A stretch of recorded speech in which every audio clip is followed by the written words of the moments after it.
જય ગિરનારી દર્શક મિત્રો, જૂનાગઢ ગિરનારની લીલી પરિક્રમા સરકાર અને સ્થાનિક વહીવટતંત્ર માટે પેચીદો પ્રશ્ન બની ગયો છે.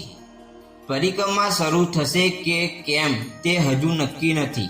આગામી 2 દિવસ ભારે વરસાદની આગાહીના કારણે તંત્ર ગડમથલમાં મુકાઈ ગયું છે. જો ગિરનારમાં વરસાદ થશે તો પરિક્રમા રદ કરવામાં આવશે અને જો વરસાદ નહીં થાય તો તાળપોપ રસ્તા રિપેરિંગ સહિતની કામગીરી શરૂ કરવામાં આવશે.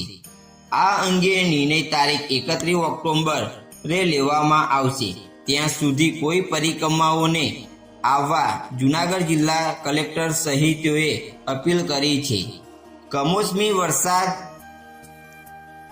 અનેક પરંપરાઓને વેરખીયેર કરી દીધી છે. જવલેજ પરિક્રમા સમયે વરસાદની તિથિ ઊભી થાય છે. આ વખતે પરિક્રમા પૂર્વે માવઠાએ તંત્રની તમામ ગોઠવણીને વિરખી નાખી છે. ભાવિકો માટે પરિક્રમા રૂટ પર રસ્તા રિપેરિંગ, લાઇટ, પાણી, આરોગ્ય સહિતની વ્યવસ્થાએ સજ્જ કરવામાં આવી રહી હતી. તેવામાં વરસાદ પરિક્રમા શરૂ રાખવી કે કેમ તે નિર્ણય લઈ શકાય નહીં તેવી તિથિ ઊભી કરી દીધી છે.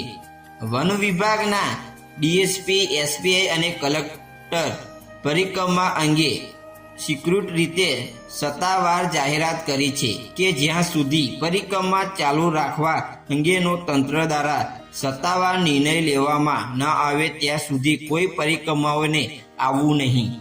હાલ વરસાદના કારણે 36 કિલોમીટરના રસ્તામાંથી મોટાભાગના રસ્તાઓનું ધોવાણ થઈ ગયું છે.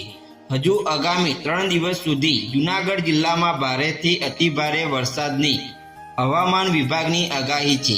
જો વરસાદ પડશે તો યાત્રિકોને સલામતી સહિતનો પ્રશ્નોને ધ્યાન લઈને પરિક્રમા બંધ રાખવી ફરજિયાત બની જાય છે. જો વરસાદ નહીં પડે તો તાબડતોબ રસ્તા રિપેરિંગ સહિતની કામગીરી શરૂ કરી દેવામાં આવશે.